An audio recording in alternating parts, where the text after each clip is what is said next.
Murume wangu akandiurira kundichita kwemakore nemakore. Ndainge ndichingonyarara, dzimwe nguva aita zvokundiburutsa kubva pamubhedha, obva anditi rara pasi, iye obva arara zvake nevamwe vakadzi.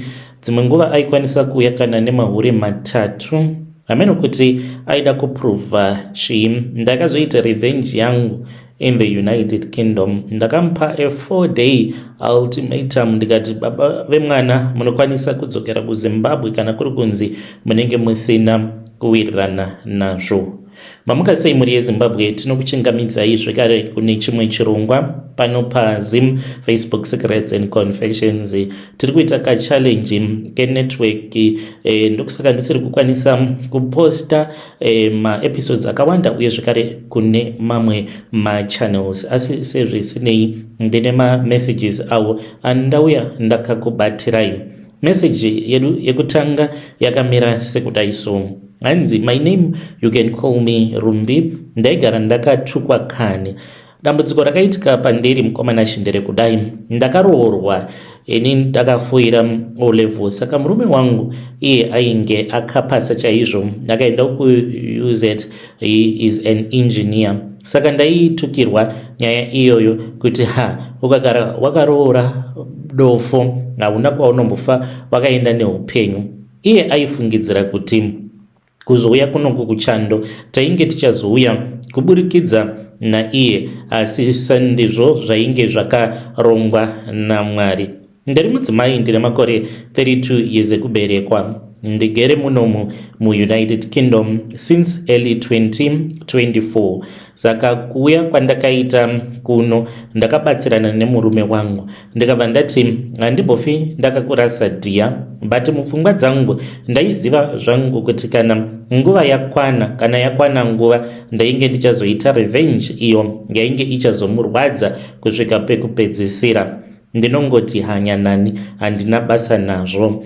Saka ndauya kuno ndakashanda zvisingaiti, nekuti ndakange ndichida kuti ndige ndichizosave enough money so as to sponsor my husband kuti ange achizouya kunoku. Iye mupfungwa dzake aitofungidzira kuti ndakasomuregerera kudhara. Makange muri muna March, gore rakange richiti 2025. Murume wangu he finally arrived kunoku ku-UK. Baba ndakaenda ndikanovatora ku-Heathrow, ndikabva ndava pasi hangaiwa nezvetrodi. Iye akange ongonyara-nyara, akabva ati wow, this is wonderful, because kubva zvandainge ndakauya kuno kudzokera kana kumba ndainge ndisina kukwanisa kutodzokera kumba. He was smiling, thinking kuti we were going to start our fresh.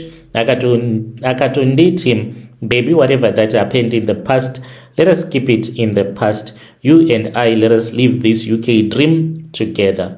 Aifungidzira kuti tainge tichazotangidza patsva. Akanditi, iwewe ndinokuda ende ndinozviziva kuti kundiunza kwakandiita kunoku inhau yekuti haugone kugara uri wega ini ndisipo padhuze. Ndakangoti shame, baba ava vanombozviziva here? Aifungidzira kuti kuuya kwaainge akaita kunoku kuchando ndainge ndichazokanganwa zvivi zvake zvose izvo zvaakanditadzira apo patakange tichiri kuAfrica. Ini handisi Jesu, ndinofamba ndichiregerera vanhu. But mukoma, what he did not know was that for 9 years I have been carrying this revenge, a plan in my heart for 9 years. And ndainge ndichingotsvaka musi wekuti ndainge ndichazokwanisa kuzoita revenge yangu. Let me take you back. Regai tidzokere kumashure. Gore rakange richiti 2016. Whilst we were still in Zim, murume wangu he did the unthinkable. Ndainge ndagara ndichiziva kuti chakange chiri chipezhu chemurume chaingofamba chichingoti wese unscathed, simudzandirare newe. But he then cheated on me with my best friend, munhu uyo wandaivimba naye, who was also my bridesmaid pamuchato wangu. Mupafunge ipapo mukoma. When I found out, I almost lost my bonkers. But back then, nekuda kwekuti ndakange ndiri munhu aishaya kana uri wekushaya zvechokwadi unoitiswa yose yose. Ndakange ndisina mari, ndakange ndisina kwandaikwanisa kuenda nekuti ndakange ndiine makapu angu andainge ndakabuda nawo at O level, and iye aitozviziva kuti paari ndainge ndakanamira sechikwekwe kwekuenda ndakange ndisina. So I chose to forgive him because I had to survive. Vazhinji mugere mumba nemhandu dzenyu muchifungidzira kuti mhandu dzenyu dzakakuregererai, asi chamunenge musingazivi ndechekuti ingori nhau yekuti mukana unenge usati wakwana, kana kuri kunzi mukana chaiwo chaiwo ukakwana ndipo pamunozoratidzwa kuti you do not even mean anything kumberi kwake mukadzi iyeye. Saka ndakange ndiine shuviro yekuti murume wangu ndainge ndichida kuzoitawo revenge, but pekuti ndige ndichimubatira ndainge ndisina. Zvose izvo zvaainge akandikanganisira handina kumbogara ndakakanganwa, ndaingozvifunga mumwoyo mangu kuti he had betrayed me with a person that I trusted. I waited and I planned. Zvakange zvisimo muurongwa hwangu izvi zvekuzonzi kuzouya kunoku kuUK zvakazongoitikawo kuti ndakazongouyawo kuno, but ndakange ndisina urongwa nazvo. Ndini ndakatanga kuuya kunoku kuUK. I spent a year ndichigadzirira kuti baba vange vachizouya kuno. So after I had sponsored my husband, 4 days after baba vauya kunoku kuUK avainge vachitofara kani. Saka akatanga kundibvunza kuti kunai baby, why is it kubva zvandakasvika muno hausati wakambondibikira, because ndaingomuudza kuti you can go and you can make a cup of coffee for yourself or you can cook. Zvose izvo ndakange ndichimuudza. Ndakazoti nerimwe zuva ndakagara naye pasi over a cup of coffee, ndiye ainge atondibikira coffee yacho. Ndikabva ndati Sawira wangu akatovhunduka pandakamuti Sawira, because ndainge ndisati ndakamboita majokes akadaro naye. Ndikati Sawira wangu, ndati tinge tichimbobhuya, timbogara pasi tobhuya. Akanditi and then ndikabva ndamuudza kuti he was here because of my sweat. Ziya rangu randaiburitsa ndo rainge rakaita kuti iye ange achikwanisa kuzokwira ndege. Akangoramba akangoti tuzu maziso sechigungu. Ndikabva ndati for me to truly forgive you for what you did to me with my best friend gore riya in 2016. Akabva anditi watanga manje. Ndikati no, let me finish. Ndikati for us to move on, dear, we need to start afresh. We need a level playing ground. Let us destroy this and we start afresh. Ngatiputse chinhu ichi nekuti chadhakwa. Iye akabva anyemwerera akati thank you my wife. Ndakabva ndati no, wait, before you all get cozy with me, there is still something that I want to tell you.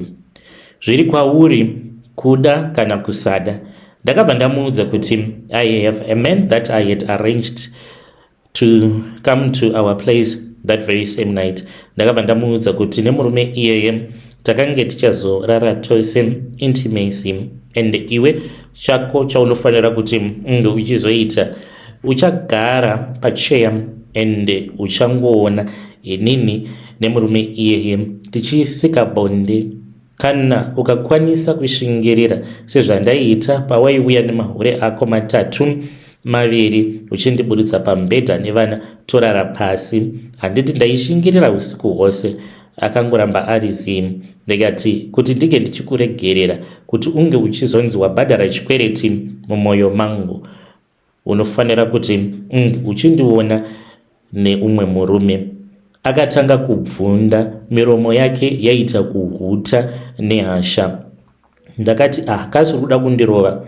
Akabva angodzungudza musoro, misodzi yakange yava kutoyerera. Ndokubva ndaramba zvangu ndiri zii sekunge ndakange ndisina kana chandainge ndichimboziva zvangu. Munhu agoti otanga kubongomora mhere. Yakange ingori yowe munhu achichema he was crying like he was a child. Akange achindikumbira ruregerero akati rumbi zvinhu izvozvo zvakaitika muna 2016. Saunofungidzira kuti zvinhu zvakaitika muna 2016 ndo zvawava kuda kuramba uchingodzosa mudariro. Tarira uone kuti right now tiri kuno kuUK, ingawani we have our own future. Kuzvose izvozvo zvawava kuronga zviri kumborongerwei zvichiitirweiko? Ndakamutarisa, I looked at him and I felt nothing. Ndakamuudza kuti muna 2016 ndakachema and ukandirova on top of that. Did you stop? No, you did not stop. Ngwakatondirova on top of that. Manje right now asawira, the roles have reversed. If you walk out of that door, inini, I will cancel my sponsorship of your visa. Tomorrow, unenge watova kuHarare. Zviri kwauri, sarudza pride yako kana visa. Iwe ndiwe unofanira kuti unge uchizvisarudzira. Usiku ihwohwo ndakange ndakatochaja, ndakatonwira ndozvimwe zvakamurwadza kuti ndakange ndiri munhu ainge asinganwi doro, but kubva zvandakauya kuno kuUK aiwa doro ndinorovazve. Saka murume iyeye auya, takatanga zvedu kunwa. Wakazoti wava usiku, handingatsananguri zvose zvakaitika, but basa rakabatwa kawani, ndikanzwira murume wangu tsitsi. Kune avo vachandijaja, you can judge me. Hamuna zvamunoziva imi. You don't even know anything. Ndaiburutswa pambedha inini. Munhu auya nemahure ake aindiburutsa pambedha obva anditi chimborarai pasi, iye obva arara nevanhu vake vaanenge abva navo kubhawa. Muri yeZimbabwe ndo message iyo yandakatumidzirwa ichibva kuna vahanzvadzi vedu kuita kuvhura hombe. Ndo kunonzi kuvhura hombe chaiko. Ngatizamei kuti tinge tichitaura navo mucomment section. Zvakangooma hazvo vedu we. Zviriko here zvinhu zvakadai? Unopererwa zvechokwadi. Nganzi ndakamuti iwe uchange uchizongoona basa richingoshandwa. Chako chete chaunofanira kuti unge uchizoita ndechekuti you just need to shut up and watch me performing. Musadaro. Revenge yakadaro yamakaita it is very wrong. Musaramba muchivarwadzisa mukoma ivavo. Zvakangooma. Hanzi ndisazita wangu navahanzvadzi vedu. Saka ndotongomirirawo nyaya dzasazita. Musaramba muchingorwadzisawo sazita. Asi ngatitauri nezvayo nyaya iyi mucomment section. Regedzai tibva taenda panyedu inotevera. Nyedu inotevera zvakangooma yakamira sekudai so. Hanzi mukomana chikubva ndiri mwana mudiki ndairota ngirozi, but chinondinetsa ndechekuti zvivi zvandinoita kunyangwe akauraya munhu anenge ari nani than zvivi zvandiri kuita. Zvinoitika muupenyu hwangu hazvisi zvinhu zvakajairirika. Vazhinji vanotonamata vachitokumbira kudziona ngirozi, asi inini ndinogara ndichishanyirwa nadzo ngirozi. Mukomanashi upenyu hwandinorarama handitounzwisisi kubva ndichiri mwana mudiki, as long as I can remember. Ndaitozvinzwa kuti kufamba kwandiri kuita handisi kufamba ndiri ndega, kwete. Ndaiti kunyangwe zviya ndikashungurudzwa nevamwe vana tichitamba, ndaitonzwa voice raitaura neni robva randiti chibvako pavari ndaunotamba wega. Ndaizoti kana ndava ndega kudaro ndaitanga kuenjoya, ndichitoita sekunge ndine vamwe vana vandiri kutamba navo. Kudzamara vana vaya vanenge vambondishungurudza vazouya kwandiri obva vati tiri kudawo kutamba newe, game yauri kutamba inonakidza chaizvo. I regularly see uye zvekare ndinoita ma-encounters nengirozi chaidzo that are very real. Even right now ngirozi idzi dzinongoramba dzichingondishanyira, zvisinei nekuti anenge ari masikati kana kuti usiku. ndigere muno munyika yavatorwa yeSouth Africa. Ndinogara muJoburg. Ndinoshanda as a maid uye zvekare ndinoshanda stay in maid. Ndinogona kuti ndiri pabasa zviya ndinogonzwa kungoneta, kuremburwa nehope zvekuti handigone kana kushanda.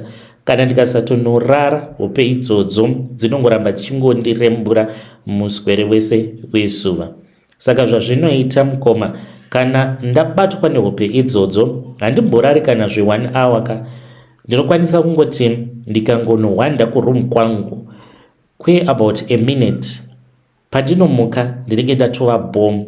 Kana varungu vangu varipo, ndinogona kungopinda mutoilet. Ndapinda mutoilet ndototsumwaira ndotorara. 1 minute inenge yakatowandisa, even 30 seconds. Asi zvinoitika pa 30 seconds idzodzo mukoma nasvika, ndinoratidzwa zvakawanda. And ndinenge ndichiita sekunge ndatoita a vision for more than an hour. Saka pandinongotanga kungotsumwaira, ndinobva ndatanga kuona chiedza. Ndinoona chiedza chinenge chichipenya, but chiedza ichi kunyange zvacho chinenge chichipenya sezuva, but chinenge chiine macolors akaita rainbow, anenge achinakidza kuramba wakamatarisa. Pandinongoramba ndakatarisa chiedza ichocho chinenge chichibva mudenga, ndinobva ndaona kuti idhoo rinenge raita sekunge ravhurwa mudenga. Saka chiedza cheche chandinenge ndichiona chinenge chiri mukati meimwe nyika iyo inoita sekunge iri kudenga. Ndakaramba ndakatarisa kudaro, ndinobva ndaona vatumwa. Vatumwa ava kuburuka kwavanoita vanenge vasina mapapiro, sezvandainge ndichinzwa vamwe vanhu vachiti vanoona ngerozi dzinenge dziine mapapiro. Vanenge vari vanhu vanenge vari normal. Handingati vanenge vari vanhu vatema kana kuti varungu. Ndinozotozvifunga mushure mekunge ndapepuka kuti ko vanhu vandanga ndiinavo handina kuzocherechedza kuti varungu here kana kuti vanhu vatema. Ndinozotozvifunga always, ndinokanganwa zvinhu izvi pazvinoitika. Ndinozotozvifunga mushure mekunge zvatoitika. Saka ngirozi idzi dzinozongokaruka dzatomira kumberi kwangu. Kana dzamira kumberi kwangu, dzinongondiudza zvadzagara dzichingondiudza makore ose awa. Idzo dzinoti, Nakai, unofanira kuti unge uchinamata. Nakai, unofanira kuti unge uchitsanya. Iro rino vhiki unofanira kuti unge uchiita dry fast for 2 kana kuti 3 days, uchitsvaka chiso chaMwari. Ndinobva ndatongopepuka pakarepo, ndinotongokaruka ndatopepuka. Handiziviwo kuti chii chinomboitika, but ndinongokaruka ndatongovhunduka. Vision inenge yatopera. Chinondirwadza pane zvose izvi zviri kuitika, handitozvinzwisisi. Zvimwe kuda vamwe vanhu vanonamata, mapastors varipo pano, vanokwanisa kundinzwisisa. Inini I am a sinner. Ndine addiction yebonde. I am currently married kumurume wangu. Munhu aripo, but I am actively cheating on him. Kubva zvandakatanga kugara navo baba ivavo, kutaura kudai, ndarara nevarume vanodarika 20 muno muSouth Africa. Kana vari se vanhu varume vanhurume vandinofambidzana navo vepamafoni, ndakatoita zvekutotenga foni usiku, anenge ari macalls chete. Uye sezvo ndiine mukana, sezvo ndiri munhu anogara ari ega, saka mukana wacho wandiinawo wakanyanyisa wekuita zvinhu zvangu ndichitaura nemaboyfriends angu. Vanhu ava vanoita sekunge vanodaidzwa muupenyu hwangu neimwe spirit. Kunyange munhu ndikamuramba ndikatoti uye bodo, ini nezvenyu handidi hangu, ndiregererei, I don't want. Munhu iyeye anogona kuti, please Nakai, I just want to be your friend. But kumagumo kwazvo anozogumisidzira ava kutondikumbira bonde, kundikumbira manude pictures, zvakangosiyana siyana. Neniwo ndinenge ndava kutonzwa kutoda. Handitozivi kuti sei ndiine a wicked lifestyle like that. Ndinogona kutoti ndichitotsanya pandinenge ndaudzwa nengerozi idzodzo kuti Nakai, enda pa dry fast. Nditori pa dry fast, ndakatorukutika nenzara ndinotoenda kusleep over. Ndosvikako ende kana nguva dzangu dzisati dzakwana dzekubreka mutsanyo wangu, musambofa makafungidzira kuti munozondiona ndichidya. Ndinotobika ndichitobikira chikomba ndotorara, asi kana nguva dzakwana ndotomuka ndozodyawo changuwo chikafu. Ndinogona kunoswera nemunhurume wandichifambidzana naye ndakatsanya ndichitonamata mumwoyo mangu. Nyaya yandiunza pano ndiyo yomukoma yangu. Confession yakatosiyana nemamwe amunoverenga eurombwa. Ko sei Mwari vachisarudza kuda kushandisa munhu akaita seni, hure zvaro rakaita seni? Mukoma Nashe, even right now as I am typing this message, kana ndikangotanga kungokunamatirai, ndikangofokasa mind dzangu ndikatanga kukunamatirai specifically, I am telling you, munodzoka imi muchindiudza kuti maita a massive financial blessing, maita a breakthrough. I am telling you, within a single month channel yenyu inogona kunge yatokura zvinotyisa. Ndo zvinoitika kwandiri, but handizivi kuti sei ndakagarwa the spirit of lust like that. Ndichitouya pano ndiwo mubvunzo wandiunza pano kuti sei Mwari vakasarudza kushanda with such a sinful and faithful woman like me. Ingirozi here dzandiri kuona idzi, kana kuti mweya yemadhimoni inouya kwandiri ichinyepedzera sekunge iyo inenge ichida chakanaka kubva pandiri, but ichitondikanganisira mweya wangu. Kana muinewo zvamunoziva ndibetsereiwo muri yeZimbabwe, ndichange ndichizoteverera ndiri mucomment section. Ndasvikawo pakuti ndazoneta nekuda kwebehavior yangu iyi yandinoita. Muri yeZimbabwe ndo message iyo yandakatumidzirwa ichibva kuna vahanzvadzi vedu, ngatitaurei navo mucomment section. Hanzi madhimoni here ari kukonzeresa kuti ndinge ndichiita zvose izvi zvandinoita. Sei kana kuri kunzi ingirozi ndichizoramba ndichirarama ndiri muzvivi? Hanzi ndikangonamatira munhu ka1 upenyu hwake hunobva hwatoshanduka. Rekezei tibva taenda panyedu inotevera. Nyedu inotevera yakamira sekudai so. Hanzi mukoma muri sei? Zita rangu ndinoitwawo Chenai, ndiri mudzimai, ndine makore 36 years ekuberekwa. Ndauyawo pano ndigere muno muSouth Africa nditori neconfusion yakanyanyisa, uye zvekare murume wandigere naye ndava kutomutya. Murume wangu iye ari fully naturalized South African citizen, but ndewe kumusha. Kwaanobva handingatauri zvangu, asi muZimbabweni. Chinondirwadza mukoma Nashe ndechekuti haatonzwiriwo vamwe vanhu vakaita saiye, nekuti kuno akazotouya atova munhu ainge atokura, atopedza kutonyora form 4 yake.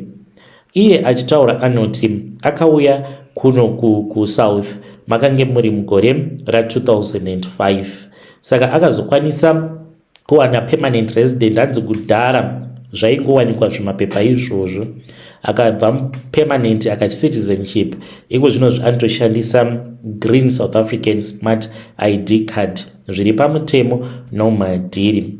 Saka upenyu hwangu ndikangoti ndiri kurarama upenyu hwakanaka, handina kana dambudziko. Ndikafunga kuda kuenda kumba kungozvipindira mubhazi, passport chaiyo ndinotoshandisa passport yemuno muSouth Africa. Pese apa ndaingotiwo kungotaura because munhu anonyanya kushoropodza stereki zvekuti zvatova very toxic kunyange kwandiri. Ndatova netrauma nekuda kwemashoko ake maererano nemaZimbabweni. Munhu anovenga chinonzi muZimbabweni zvisingaiti. Kumashure kwose uku tisati tava nesocial media, aingogumirawo mukungotaura. Aitombofonera kana paredhiyo chaipo. Handingazotauri hangu kuti radio station yacho ndeipi, aitofona achitotaura zvinhu zvakaipa pamusoro pemazimbabwen. Kunyange pandaimboita zvekushandisa madays, mukomana ndakarwadziwa achinditi paainge ari kubasa akafonera pane imwe radio station achitotaura kuti mazimbabwen anoita achinonotenga madays.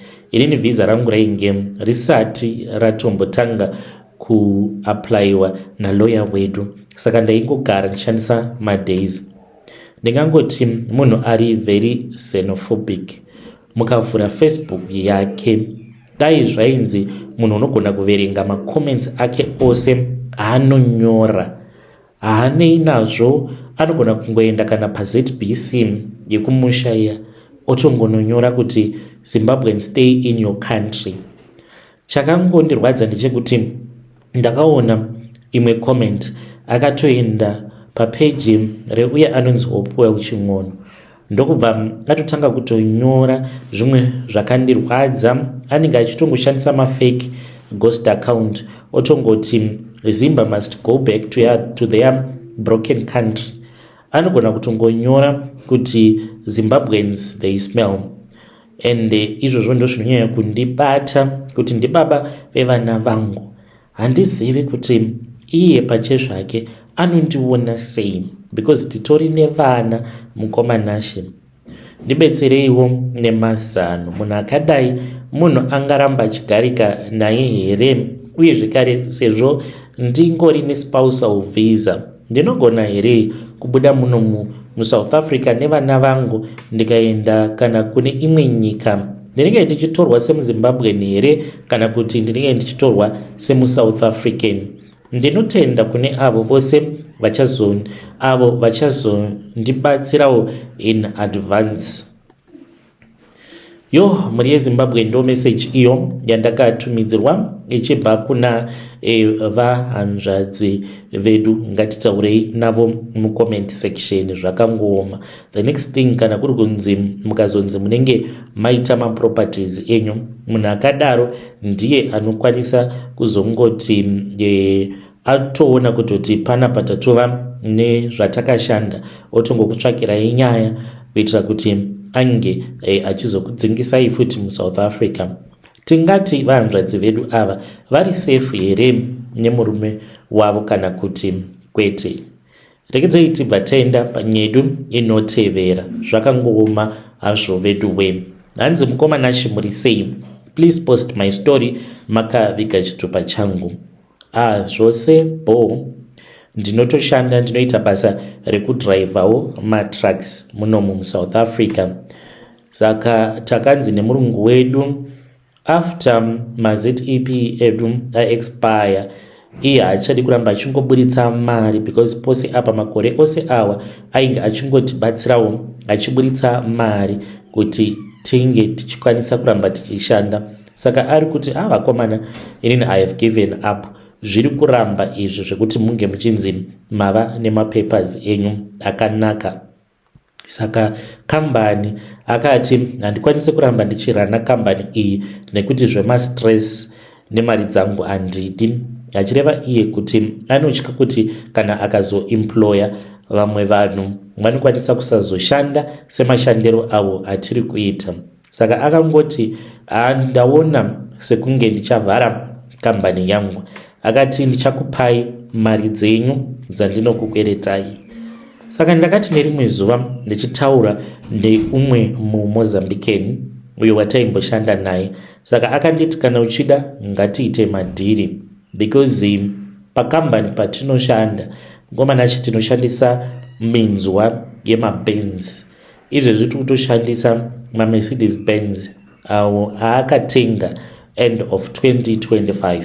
Saka muMozambican uyu ari kuti iwe chitaura nemamwe maZimbabwean moyambuka, ndinokuyambutsai, hanzi hazvinetse. Umwe noumwe anoenda onoloda fuel yake, uye zvekare vanogona kugwejenura zvimatreka zviyazvi. Tobva tatoyambuka border tiri 4, tobva tatongonotengesa fuel, totengesa zvekare nematruck nematrailer zvose.